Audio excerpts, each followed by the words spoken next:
Hi guys, welcome to Office Blokes React. I'm Office Bloke Dave. I'm Office Bloke Mike. I'm Office Bloke Daz. Collectively we are the Office Blokes. Yep. We have 2 other YouTube channels. We have merchandise. Nice. Brand spanking new Brand merch that spanking Office new. Bloke Mike is wearing. We've got social media and all that good stuff. And I think we've got something else. We have a Patreon account. Ah, yeah. Patreon.com. Go down there, have a look. Patreon what? .com. Oh, .com. .com. That's what I thought you didn't say. How much is that, Mike? The cheapest tier is £1.50. Available now. Yeah, that is as cheap as chips, isn't it? I'd say. Unbelievable. Right, why winning the lottery is the worst thing that can happen to you? I've got 2 friends. I've got 2 friends that both won the lottery. Substantial. Yeah, I mean, substantial amounts. Yeah. We did a podcast. We did. Oh, We won you one. did We interview, won one. didn't you? Yeah. We won Which one. was a great interview, Head actually, as over well. to Yeah. Office Blokes podcast and you can see Office Bloke Daz with his lottery-winning friends and listen to that. It's actually 'cause really good, isn't it? really interesting. Yeah, very. They are an example of how to do it. Their whole story Yeah. was great. It was They really won a lot of money. Yeah. Yeah. Big amount. I don't think I'd keep it stum for obvious reasons, but I don't think it'd be the worst thing that'd happen to me. But we'll see. See what the reasons are. It is for a lot of people. They go off the rails, don't they? I would. What's that? Michael Carroll? Was it? Yeah. He's dead now, I think. Did he die? I'm not sure. He went off the rails, didn't he? Yeah, I I'm mean, sure he was in a signing bad on way. after about 2 years. Yeah. Anyway, we'll get into it. Why winning a lottery is the worst thing that can happen to you. No doubt you've all had the conversation with your friends about what you do if you won the lottery. Or how much you'd give away to family and friends. How many problems might that cause? Or would you just spend and live a life of selfish luxury? According to CNN Money, the biggest lottery win ever was $1.586 billion. But it was divided between 3 people. A year later, in 2017, one woman scooped $758.7 million.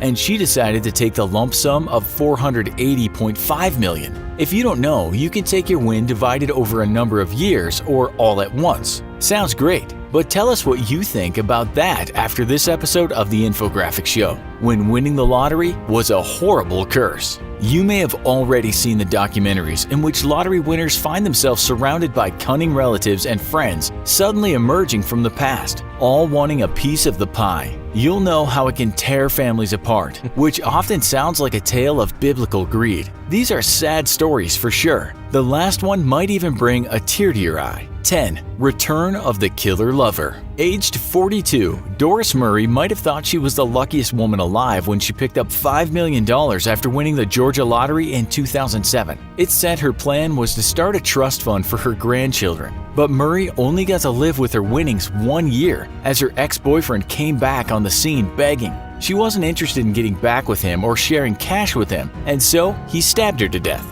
He was arrested soon after, a lose-lose situation which we see is often the case with lottery greed. 9. Yeah, that's not just because of the lottery. The guy was obviously a fucking nutcase. You'd have to be, wouldn't you? Yeah. It's You wouldn't know if I won a lottery. No, No one would know. you don't go public. No one would know. I wouldn't change anything. Yeah, it would changed change. things for me Yeah. because obviously my car would change. I'd have a house. The electrician's car would go. Electrician's card would be Yeah. gone. Yeah, take the ladders off. Get someone to unweld them. I'd pick up the kids in a helicopter every day. A murderer in the family. A guy called Jeffrey Dampier had a similar fate, except this time it was family with blood on their hands. 39-year-old Dampier was over the moon when he won $20 million in 1996, and it's reported that he wasn't stingy either, treating family and friends with his cash. His sister-in-law and her boyfriend got the idea to take Dampier's winnings, and together they kidnapped him and then shot him in the head. The pair were soon arrested. Dampier's shit. widow was later asked what winning the lottery had done for her husband. "I think it's a curse," she replied. 8. Don't trust anyone. In 2009, a man with a great name, Abraham Shakespeare, won $30 million in the Florida lottery when he was 42 years old. The former laborer didn't spend big at first, buying just a Nissan Altima and a Rolex watch. According to reports, he was constantly harassed by people who wanted some of his cash. He once told his brother, "I'd have been better off broke. I thought all these people were my friends, but then I realized all they want is just money." And it got worse. He went missing and was later found buried under someone's backyard. The killer was a woman he'd befriended who had told him she'd help him with his too much money problems. Her name was Dorsey D.D. Moore, and she's currently serving a long prison sentence for first-degree murder. 7. Bet she had massive tits. I think so. She just swanned along like that. I was like, I'll help you spend the money, and he just went, Let's start with the motorboat. yeah. I know I'm shamelessly plugging our podcast channel here, but if you head over to Office Blokes podcast and listen to Office Bloke Daz doing an interview with some legitimate lottery winners, they played it perfectly. They did. They did a great job. And all of this, people coming after you years later, it's just not on the cards for them, is it? Yeah, because they absolutely. really Yeah. they were clever about it. Yeah, And nice people even as well. To this day, I didn't know. Obviously, he'd won the lottery. We did the interview with him, and after that, I knew I found out. But to this day now, we still go out together. We're still mates, and we still chat about every bullshit thing that you could think of other than the lottery winnings. Yeah. Never bring it up, never mention it, never talk about it. Yeah. Not because we don't. It's a taboo subject. We just don't have to. It's not relevant. Yeah. Is It's it? not relevant. Yeah. No. Yeah. Yeah. Well, So go over there and listen. Yeah. Drinking to the grave. It's happened numerous times when winners have been murdered for their money. All the reports of this happening were in the USA, but self-destruction, well, that's universal. Take the case of Brit Keith Gow, who won £9 million, about $12 million at today's rates, in 2005. Gow got straight down to the business of spending, betting big on soccer, horse racing, and apparently drinking himself to oblivion. He wasn't the brightest of lucky people and got scammed out close to $1 million after giving it to some shady guy to invest. He not only ended up selling everything he'd bought, including racehorses, a top-of-the-line BMW, his executive box at Aston Villa Football Club, and a large country villa, but he got into money troubles. He died of a heart attack, and financial problems and booze were to blame. His friends said the lottery virtually killed him. Winning the money was the worst thing that happened to him. It's very sad, he told one friend. 6. I'm going to put it advice. out there that he was a pisshead and a gambler Yeah. before he won Big the time. lottery. Yeah, it's just helped him on his way a bit. Called yeah, Keith hasn't from it? Birmingham. Yeah, and maybe however long he had the money for, maybe it sort of like Accelerated it.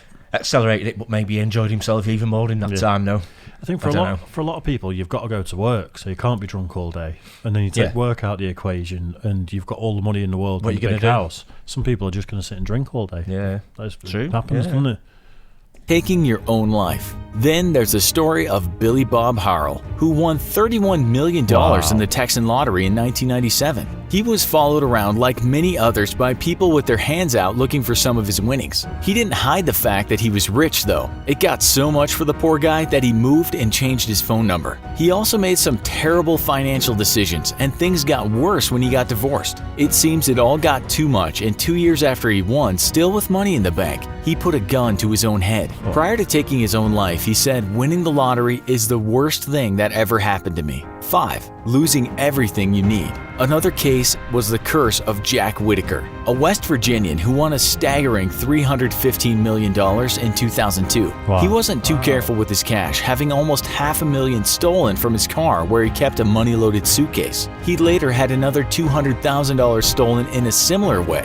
Then, he was hit by grief after losing his granddaughter to a drug overdose. And then her mother, his daughter, died 2 years later from a drug overdose. They'd both been spending his fortune for him. "My granddaughter is dead because of the money. She was the shining star of my life, and she was what it was all about for me," he told the press. Incredibly, years later, he said he had nothing left and was a daughter and a granddaughter down. "I wish that we tore the ticket up," he said in an interview. 4. Wow. Too much, too young. Over in Scotland, a wee lad of 17 called Stuart Donnelly won the lottery in 1997. Not a good year for lottery winners, it seems, and talked about the pressure of being rich. He once told the newspaper that he was scared to leave the house. "It was very hard to deal with all the attention I got. I even That's just because he lived in Glasgow. Who's scared to leave that? probably yeah to do with lottery. One of our friends, her sister, won the lottery in Glasgow. Oh, really? And I think she was the youngest winner. So it was after 97? She didn't win 9 million, it wasn't that much. Yeah. But it was a couple of million. Yeah. And Nice. she was I think she was only 16. Wow. I think was remember the she had long dark hair. Yeah. Yeah, I remember. I can't remember what she was called, but I'll tell you yeah, what yeah, after the I know hour, you. so, Yeah, I know what you mean. Yeah. people camping outside my house. It put a huge strain on me and my family. He was found dead in his luxury home when he was 29. It's thought he died of natural causes, but the press speculates the lottery win played a part in his demise. 3. Back to the trailer park.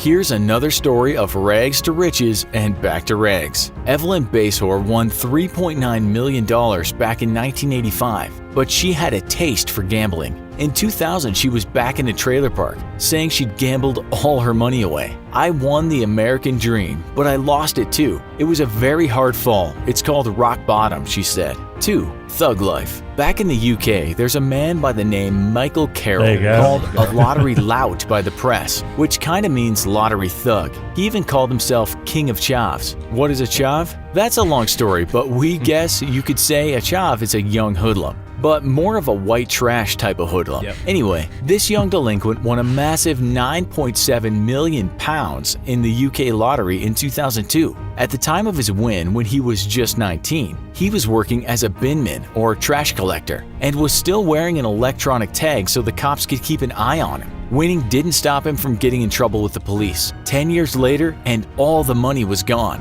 on what he said was tons of drugs, lots of gambling, and thousands of prostitutes. We're not sure how he or his poor lungs and brain managed it, but he said he had a $2,300 a day crack cocaine habit. What did he have to say about his rise and fall? The party has ended, and it's back to reality. I haven't got 2 pennies to rub together, and that's the way I like it. I find it easier to live off 42 pounds dole than a million. Dole means unemployment benefits. He couldn't get away from crime or criminals either. As his money was running out, some blackmailers slit the throats of 5 of his dogs and basically ran him out of town. But not before he paid them over $150,000. 1. I wouldn't mind betting there's more to that. I thought he died. Well, we don't know when this was released, this video. He may be dead by now. Yeah, I'm not sure, but it was definite wrong good money. Yeah, but you read about it every year or so, don't you? It's sort of like the story sort of like comes to light again. Yeah. And it's sort of like a story about him, or there was. Then I think we might have seen the last of him now. Yeah. I would guess so, yeah. You think that crack habit, 2,300 quid a day, he's not smoking that. That's like, he's going to have 20, 30 hangers on every day that he's smoking crack with the hookers. with. And, I mean, you've got 10 million. Why are you paying hookers? Why are you paying for sex when you've got 10 million? Because it's cheaper than getting married and then losing half of it in divorce. You don't have to get married to have Probably, sex. Do you? No, but that's what I'm saying. It's cheaper than a settlement. Yeah. Someone worked it out once and showed me the figures. Right. Somebody worked it out. It was something to do with Paul McCartney. Yeah. The figures based around what Heather McCartney got. Right, Was it Heather? The Heather with one leg. Yeah. Yeah. Yeah, it's Heather. Yeah, I think so. Heather Yeah. something, yeah. But Yeah. Someone worked it out, the amount she got and how much she would have paid if he had different hookers, like 7 hookers a day. Yeah. It would have been 23 million cheaper or something like that. It's like a crazy amount of money. So there's your answer. Yeah, but what I mean is well. when you've got that sort of money, you're Paul McCartney. What about when you're Paul McCartney, mate? Well, precisely, but you're a rich guy. People are going to throw themselves at you. But he was a bit of a nut because he bought a house in like a really sort of nice neighbourhood. Yeah. And fucking brought the neighbourhood right down, having parties. Yeah, he had yeah. motorcycles. Yeah. He was racing around Yeah, at he's night. doing all Around his sorts Made of a lot of enemies, didn't He he? did, yeah. He was a bit of a bellend, to say the least. So, Yeah. a chav. Yeah. Mortal loss. But we'll leave you with the story of all stories, even though we're not sure you can call it a curse. In Thailand, the lottery is serious business for many. It's a way out of poverty for some who don't have many options in life. People make merit at temples and pray for the winning numbers. Superstitious folks get exploited by seers who sell the right numbers. People see winning numbers in dreams, or if someone has, say, a strange-looking fruit growing in their garden, people will queue to pray to it and hope it gives them lottery luck. The numbers might even appear on the license plates of crashed vehicles. A ghost may even whisper the winning numbers in someone's ear. So yeah, it's serious all right. So serious that in 2018, a man called Jirawat Pongfan was absolutely delighted when he found out he had the winning numbers for the lottery and was about to collect $1.8 million. The 42-year-old threw a party and got really drunk, only to wake up and not be able to find his winning tickets. It's said he became very depressed after that and wasn't even able to work. He then shot himself in the head. His suicide note read, "I'm really sorry. Please don't bully my family. I did win the lottery prize." Apparently, the tickets were never found and no one claimed the prize. After hearing all this, we guess you're thinking you'd be totally different. Are we right? How would you deal with it? Yeah, I've got 2 things there. Firstly, Peter Jones on the Dragon's Den over here, obviously worth hundreds of millions. Yeah. His thing is that if whatever his kids decide to do for a living, he will double their wage. So if you want to go and do something, whatever job, you want to go and sit on a checkout in a supermarket, he'll match the wage. so they'll always be all right. happy. Yeah, with a trust fund. But if they want to go and be a doctor, he'll quadruple their wage, and depending on what his perception of the type of career, he will double, triple, quadruple the wage, and that's in trust funds. So the kids are never. The idea is the kids are never going to go off the rails and just be little rich. But they're going to aim high. Yeah. It's out Bit there of for the incentive taking. and that. I think that's a great way. I think that's such a good thing to do. Yeah. And do you remember the story about the guys who they robbed a place and then bought a winning scratch card last year on the stolen money? I think it was fraud. I think I did see it. It was a stolen credit card. That's right. And they bought the winning scratch card and won £4 million Wow. on a stolen scratch card. But in the UK. It was here somewhere, but they reckon the card belongs to the person who owned the card. Yeah. So that was the argument, wasn't it? And they were being sued by the guy who they stole the card from. Yeah. It was something like that, wasn't it? But Camelot, who run the lottery over here, they do proper due diligence on anyone who wins the lottery. Yeah, I can imagine. They proved it was stolen, it was fraudulently bought, and didn't pay him out. Right. I don't know if they ever paid the guy whose card it was. I'm not sure they did. I think there was a claim against it or something like that from what I remember. But yeah, I remember reading about story, that. I was like, fuck you. Because they did the same before they claimed it. They went out and partied. They spent tens of thousands. Yeah.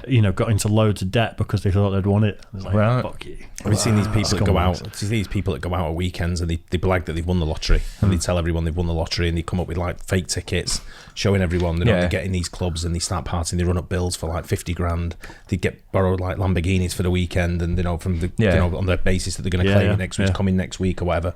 They never win it, but they run up massive debt and then just fucking disappear. Yeah. It's kind of artists, aren't they?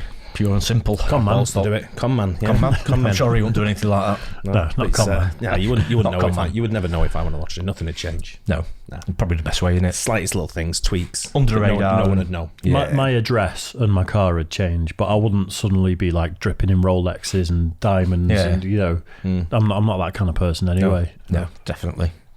I could still live in simply. Yeah, just got to win it now. Yeah. I don't really play it that often. I get the odd scratch card, but I don't really play the lottery that much. Yeah, Gaynor got excited the other day. She got an email saying you won the lottery. She's like, I won the lottery. Nigerian. No, she that's one of these things every week comes out. They're not debit sort of thing, random numbers or whatever. She won the lottery. So, how much? 51 quid. I went, nice one.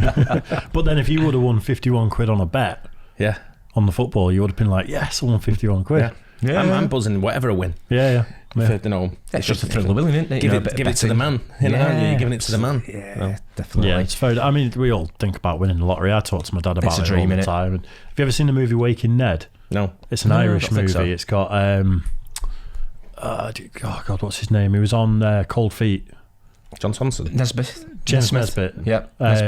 He's playing one of the guys in it, and basically a guy wins the lottery in Ireland and then dies with the ticket in his hand. He has a heart attack. Yeah. And then the story is all of his family and relatives and friends, everyone's trying to get their hands on the ticket, and everyone thinks they've got a claim to it. Yeah. It's one of those quite amusing, quite gentle movies. It's pretty good. I always joke my dad's going to do that because he plays the lottery. And like, one day I'm going to come around and find you dead with a winning lottery ticket in your hand. Guarantee it. It's like, make sure you're there around first anyway. Is it ethical to take it and cash it in? He'd want me to. Yeah. Because otherwise it's inheritance tax. If it's going to have to be done post death or whatever you'd call it, 40% would go to the government. So as long as I shared it with my bro, he'd want me to take it. Yeah. Guaranteed. Yeah, definitely. I think so. Yeah, you got to. If my dad won it and one of my siblings got a ticket, I wouldn't be cutting. They'd probably say, you owe me fucking for the money you put on for the bet. Yeah, fair enough. Anyway, hope you guys enjoyed that too. Don't forget, like and subscribe, hit the bell, and we'll catch you on the next one. Cheers guys.